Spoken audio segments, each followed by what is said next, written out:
የአውሮፓ ታላላቅ ሊጎች አሁን ሻምፒዮኖቻቸውን እያሳወቁ ይገኛሉ። በፈረንሳይ ሊግ ቀደም ብሎ ሻምፒዮንነቱን ያረጋገጠው ፒኤስጂ እንደነበረ ከሁለት ሳምንታት በፊት አረጋግጧል። እንደዚሁም ደግሞ በእንግሊዝ ፕሪሚየር ሊግ ባልተለመደ መልኩ አልፎ አልፎ ነው እንደዚህ አይነት አጋጣሚዎች የሚፈጠሩት። ሊቨርፑል ባለፈው ሳምንት ነው ቶትንሃምን አሸንፈው 20ኛ የፕሪሚየር ሊግ ዋንጫውን ማንሳቱን ያረጋገጠው። የእንግሊዝ ፕሪሚየር ሊግ ታላላቆቹ ክለቦች የሚፋጠጡበት እስከ መጨረሻው ሰዓት እስከ መጨረሻው ጨዋታ ድረስ የሚፋለሙበት ከባድ ሊግ እንደሆነ ይታወቃል። ዘንድሮ ግን ሊቨርፑል ያንን እድል የሰጣቸው አይመስልም ለተቀናቃኞቹ። በተለይ አርሴናል ከነዚህኞቹ ሳምንታት ከፍ ያለ ፉክክርን ማድረግ ሳይችል እንደቀረ እናስታውሳለን። ስለዚህ እነዚህ ሁለት ሊጎች ቀደም ብለው ነበር የታወቁት። አሁን ትላንትና ደግሞ አንደኛው ሊግ ሻምፒዮኑን አሳውቋል። ባየር ሙኒክ የጀርመን ቡንደስሊጋ ሻምፒዮን ሆኗል። ትላንትና ሙኒክ ቅዳሜ ዕለት ከአርቢ ላይፕዚግ ጋር በነበረው ጨዋታ ዋንጫውን ያነሳል፣ ማሸናፊነቱን ያረጋግጣል ተብሎ ሲጠበቅ የነበረው በዚያ ጨዋታ ነበረ።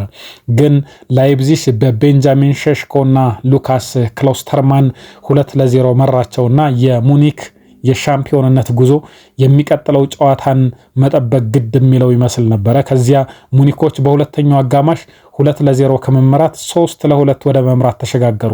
ኤሪክ ዳየር፣ ማይክል ኦሊሴ እና ሌሮይ ሳኔ 3 ግቦችን አስቆጥረው 3-2 እየመሩ ጨዋታው ተጠናቀቀ። መደበኛ ደቂቃው 90 ደቂቃ ተጠናቀቀ። ተጨማሪ 4 ደቂቃዎችም እንደዚሁ አበቁ። የሙኒክ ደጋፊዎች የሻምፒዮንነት ዝማሬ እያሰሙ ነው።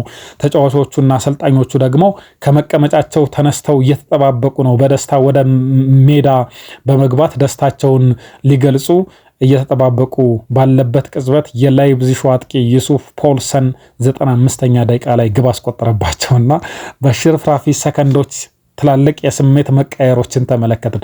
ሻምፒዮን ሆነናል ብለው ከመቀመጫቸው ተነስተው ደስታቸውን ሊገልጹ የነበሩ ተጫዋቾች እንደገና ሌላ ስሜት፣ ሻምፒዮንነታቸው የሚቀር አይመስልም። በነገራችን ላይ ቀሪ ጨዋታዎችን ቢሸነፉ እንኳን ሰፊ የግብ ልዩነት ስላለ ያንን ማድረግ የሚችል አይመስልም እና ይሄ የሚረጋገጥ ይመስላል። ግን ደግሞ የሻምፒዮንነት ፊሽካው የሚሰማው ይሄንን ማድረግ ሲችሉ ብቻ ነበር እና ትልቅ የስሜት መቃየሮች የነበሩበት ነበረ። ትላንትና ደግሞ ሌላ የተደበላለቀ ስሜት ነበረ። ያምናው ሻምፒዮን ባየር ሊቨርኩሰን ከሜዳ ውጪ በፍራይቡርግ 2-0 እየተመራ እስከ 82ኛው ደቂቃ ድረስ ቆይቷል እና ይሄ ማለት ባየር ሊቨርኩሰን ቢሸነፍም አቻ ቢወጣም ባየር ሙኒክ ቤት ሆኖ ሻምፒዮንነቱን ያረጋግጣል እንደማለት ነው። ግን ደግሞ እንደሚታወቀው የዣቪ አሎንሶ ቡድን በመጨረሻ ደቂቃዎች ግብ የማስቆጠር ታሪክ ስላለው የትኛውም ቡድን አያምነውም። ከዚያ በኋላ ነው 82ኛው ደቂቃ ላይ በታላላቅ ክለቦች እየተፈለገ የሚገኘው አማካኙ ፍሎሪያን ቪርዝ አገባ። በመጨረሻ ደቂቃ ደግሞ ጆናታን ታህ 93ኛው ደቂቃ ላይ ግብ አስቆጠረ። አሁንም አቻ ሆነው ግን ባየር ሙኒክ ሻምፒዮንነቱን የሚያረጋግጥበት እድል አለ። ግን ይሄ ቡድን በመጨረሻ ደቂቃዎች ስለሚያስቆጥር ባየር ሙኒኮች እምነት የጣለው አይመስልም ነበረ። ግን ጨዋታው 2-2 ተጠናቀቀ። ባየር ሙኒክም ሻምፒዮንነቱን አረጋገጠ። ባለፈው ከ11 ተከታታይ ዓመታት ሻምፒዮንነት በኋላ ነበረ ይህንን ክብሩን የተነጠቀው ባየር ሙኒክ። ቪንሶን ኮምፓኒ በመጀመሪያ ዓመቱ ለቡድኑ 34ኛ የሊግ ዋንጫውን ማምጣት ችሏል። 2 ጨዋታዎች እየቀሩት በ12 ነጥቦች ልዩነት ነው ሻምፒዮን መሆናቸውን ያረጋገጡት። ሙኒክ በአመቱ ውስጥ ከ32 ጨዋታዎች 23ቱን አሸንፎ 7 አቻ ተለያይቶ 2 ጊዜ ብቻ ነው የተሸነፈው።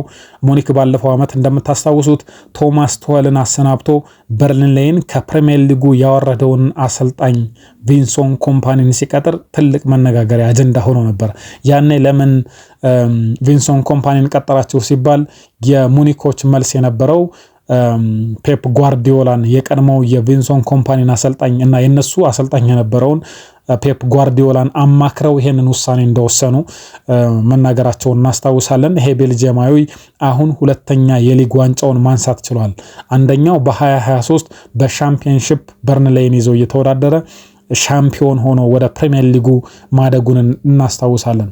ከዚያ ደግሞ አሁን ሙኒክን ይዞ በመጀመሪያ ዓመቱ የሊግ ዋንጫውን ማንሳት ችሏል። ሙኒክ ከ3ኛ ሳምንት ጀምሮ የቡንደስሊጋውን መርቶ ነው የጨረሰው። ባለፈው ዓመት እንደምታስታውሱት ባየር ሌቨርኩሰን አንድ ጊዜም ሳይሸነፍ የጀርመን ቡንደስሊጋን ያነሳ በታሪክ የመጀመሪያው ቡድን መሆኑን እናስታውሳለን። ሙኒክ ፈታኝ ጊዜያት ነበሩት። በተለይ ደግሞ ወሳኝ ተጫዋቾቹን በጉዳት ያጣበት ዓመት ነበር። እንደነ ጀማል ሙሲያላ፣ ዴቪስ፣ ኦፓሜካኖ ያሉ ተጫዋቾች ተደጋጋሚ ጉዳት የገጠማቸው አሁንም ያልነበሩ ተጫዋቾች ናቸውና ነገር ግን የባየር ሌቨርኩሰን ጥንካሬ የባለፈው ዓመት አቋሙ ላይ ባለመሆኑ ምክንያት ሙኒክም በተዝናኖት ወደ ድል አድራጊነቱ እንዲመለሱ ምክንያት ሆኗቸዋል።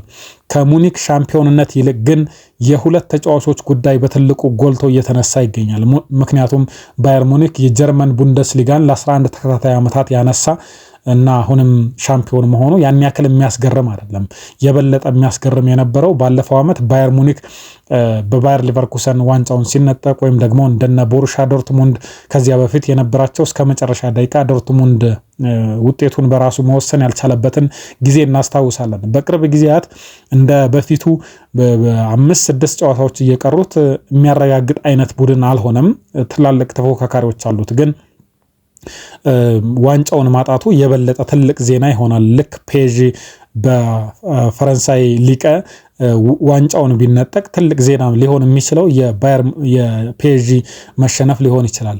ትናንትና ትልቁን አጀንዳ ይዘው የነበሩት ደግሞ ሁለት ሰዎች፣ አንደኛው ሃሪኬን ነው። የዋንጫ እርግማት አለበት እየተባለ መዘባበቻ የነበረ ተጫዋች ነው። በዘመኑ ከተመለከትናቸው ምርጥ አጥቂዎች መካከል አንደኛው ሃሪኬን እንደሆነ ምንም ጥርጥር የለውም።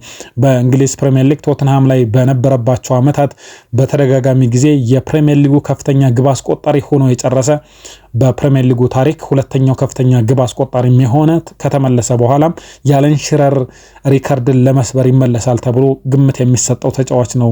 ሃሪኬን ግን ከቶተንሃም ጋር ምንም አይነት ዋንጫ የማንሳት ታሪክ የለውም። ከእንግሊዝ ፕሪሚየር ሊግም ጋር ከእንግሊዝ ብሔራዊ ቡድን ጋርም ተመሳሳይ የዋንጫ ታሪክ የሌለው ተጫዋች ነው። 6 ፍጻሜዎችን ተሸንፎ 6 ፍጻሜዎች ደርሶ በ6ቱም የተሸነፈ ተጫዋች ነው። 3 ከቶተንሃም ጋር እንደዚሁም ቀሪዎቹን ደግሞ ከሁለቱን ከእንግሊዝ ብሔራዊ ቡድን አንድ ደግሞ ከባየር ሙኒክ ጋር ለፍጻሜ ደርሶ ሁሉንም ዋንጫዎች ያጣ ተጫዋች ነው ሃሪኬን። የ31 ዓመቱ እንግሊዛዊ ተጫዋች ይሄንን ምርጥነቱን ለማስመስከር የግድ አንድ ትልቅ ዋንጫ እንኳን ማሳካት ይገባው ነበርና ወደ ባየር ሙኒክ ሲያመራ ይሄንን ለማድረግ ትክክለኛ ምርጫ ነው ተብሎለት ነበር። ምክንያቱም ቢያንስ የቡንደስሊጋን ዋንጫ ለማሳካት ቀላል መንገድ ስለሆነ። ግን ደግሞ እሱ በሄደበት ዓመት ይሄንን ዋንጫ ሳያሳኩ ቀሩ። ባየር ሌቨርኩሰን ቅድም እንዳልኳችሁ የቡንደስሊጋው ሻምፒዮን መሆን ችሎ ነበረ።